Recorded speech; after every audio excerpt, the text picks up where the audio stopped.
ये वाली वीडियो इसलिए बना रही क्योंकि मुझे कुछ पूछना था इस वीडियो इस पे कि मतलब सबको तो दिख ही रहा होगा तनिष्क है ना, फेस्टिवल ऑफ डायमंड्स फ्लैट 20% छूट है ना, 10,000 डिज़ाइंस में डायमंड की कीमत पर 10,000 प्लस डायमंड की ठीक वगैरह वगैरह सब आपको दिख रहा होगा।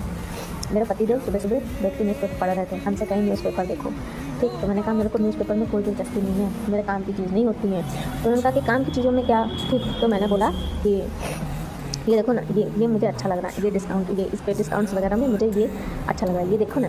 तो बोल रहे मुझे ये नहीं दिख रहा, मुझे सिर्फ लड़की दिखाई दे रही और कुछ नहीं दिखाई दे रहा। मैंने कहा नहीं है, देखो ना ध्यान से देखो, दिखेगा। ये देखो ना, इसमें ये देखो कितना प्यारा सेट है, कितना इतने अच्छा बैसेट वगैरह पहन रखा हुआ है, नेक का ज्वेलरी है, नेकलेस है, ठीक है, इयररिंग्स वगैरह है, देखो ना कितने अच्छे अच्छे डिज़ाइन हैं। उन्होंने कहा ना बिल्कुल ना, मुझे नहीं दिखाई दे रहा, मुझे सिर्फ और सिर्फ लड़की दिखाई दे रही है।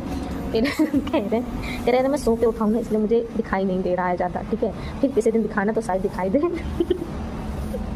अब मुझे दिखाई नहीं दे रहा, मुझे सिर्फ लड़की दिखाई दे रही। अब मुझे ये बताओ इसमें से कितने लोगों को ये दिखाई दे रहा है और कितनों को ये दिखाई दे रहा है, ठीक। हाँ मैं बताओ कितने को ये लड़की दिखाई दे रही है और कितने को ये 20% डिस्काउंट दिखाई दे रहा है। और ये जो डिज़ाइन है, ये डिज़ाइंस ये किसको किसको अच्छे लग रही है। कह रहे हैं ना सुबह उठाओ ना, इसलिए फिर थोड़ी देर बाद हुआ तो मैंने फिर से कहा, मैंने कहा देखो ना, मतलब अब तो सो के उठ चुके हो ना, अब देख लो, अब शायद दिखाई दे जाए। तो बोले नहीं, मुझे थोड़ा दूर का दिखाई दे रहा है, मुझे पास की चीज़ें नहीं दिखाई देती हैं। तो मुझे बताओ ठीक है कि किसको क्या दिखाई दे रहा है। भाई मुझे तो ये दिखाई दे रहा है, ये ठीक है, और ये डिस्काउंट दिखाई दे रहा है। और ये बताओ किनको सिर्फ लड़की दिखाई दे रही है और किनको ये दिखाई दे रहा है, ठीक है, कमेंट में बताना।